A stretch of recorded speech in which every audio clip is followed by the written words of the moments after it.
the West's ignorance, absolute ignorance of the Middle Eastern mentality. You never seek peace in the Middle East. You must show yourself a bully, and then strength. You soon afterwards. That is how the rules of the desert go. This is the desert here, and in the desert you speak desert. You don't speak Rocky Mountains in the desert. They are Islamic zealots. Their default mode is only set into exporting the revolution, and revolutionaries are never able to stop. They'll carry on their job the rest of their days. The way Islam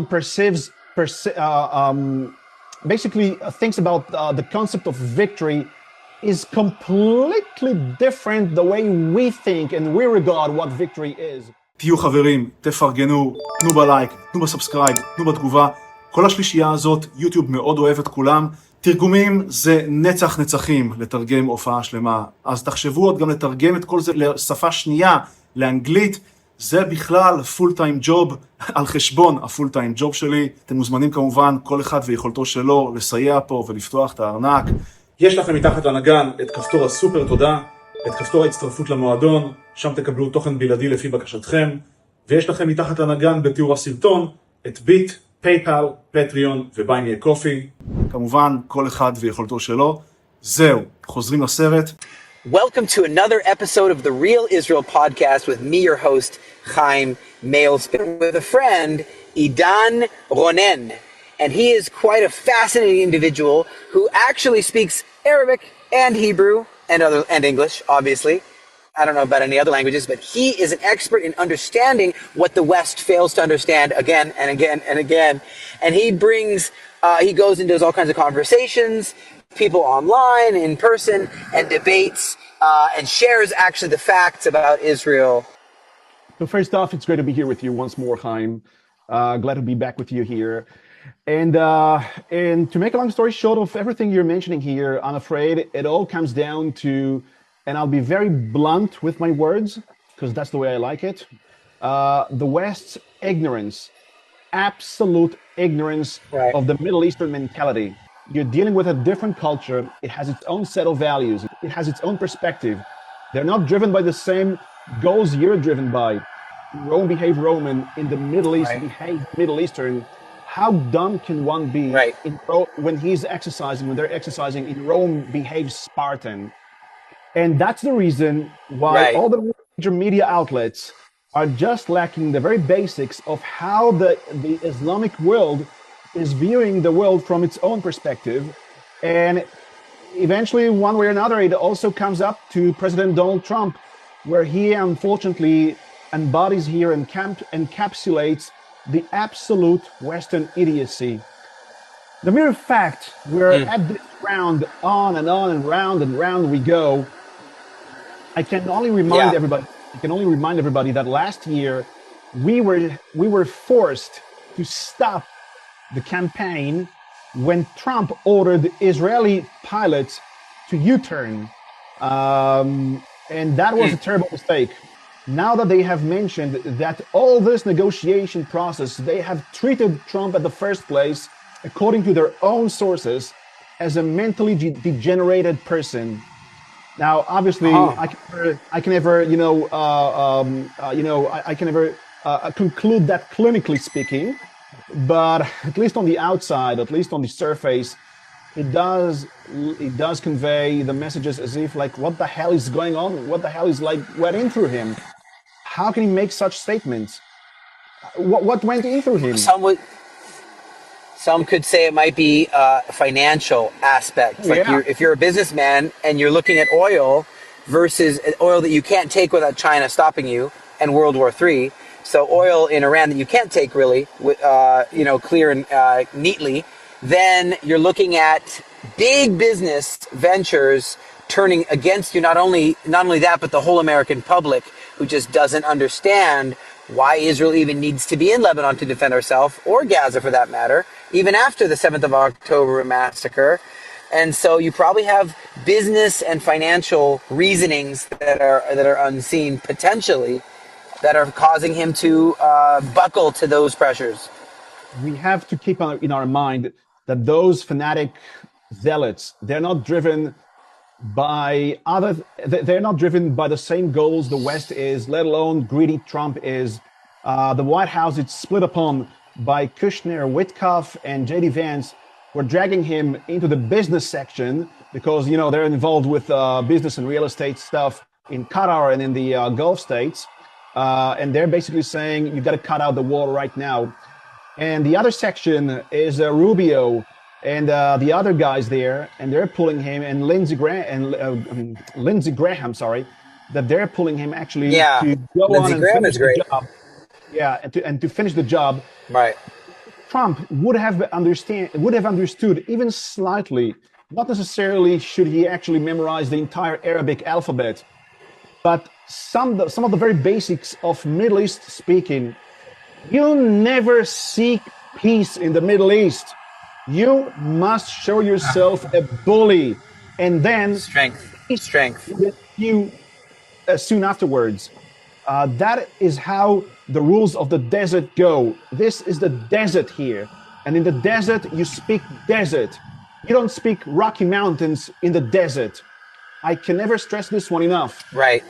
Rome behave Roman, in the Middle East, behave Middle Eastern, and here's what we have it, where Trump basically time and again, he's just exposing his own weakness. I want to go to a war, but not to sacrifice soldiers.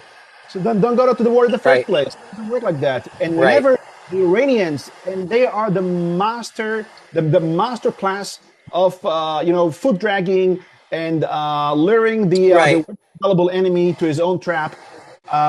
Whenever they smell that 10,000 miles away, they just exploit that to their own advantage, and they make a very good use of that, and they basically extortion Trump, and they're doing a pretty good job, even a very basic job. Right. He is very, he just couldn't sacrifice soldiers. He couldn't get anything other than money. He just speaks the language of money.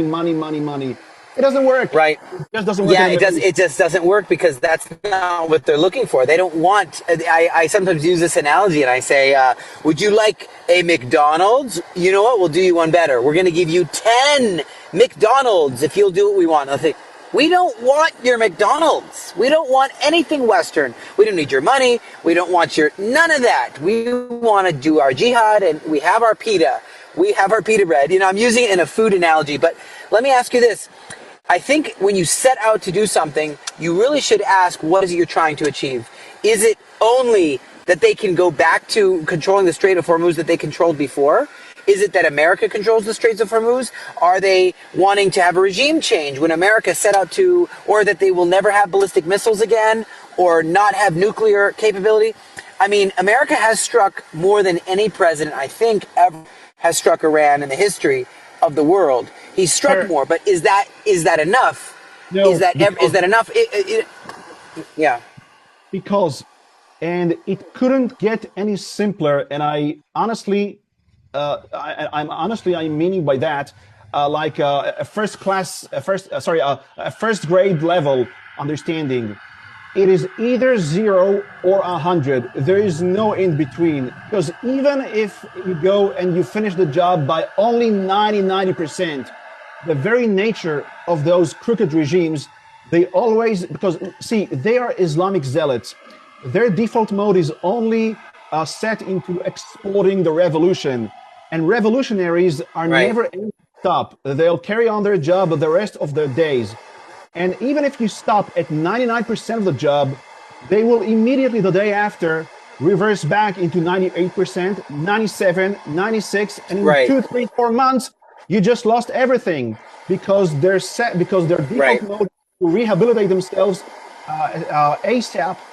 And it is either you don't start the war in the first place, or you never stop at none other than completely finishing the job till the 100%, down to the last one of the tasks. I mean, and the last task is basically to bring down the regime. Nothing other than that will do the job, but only postpone the inevitable.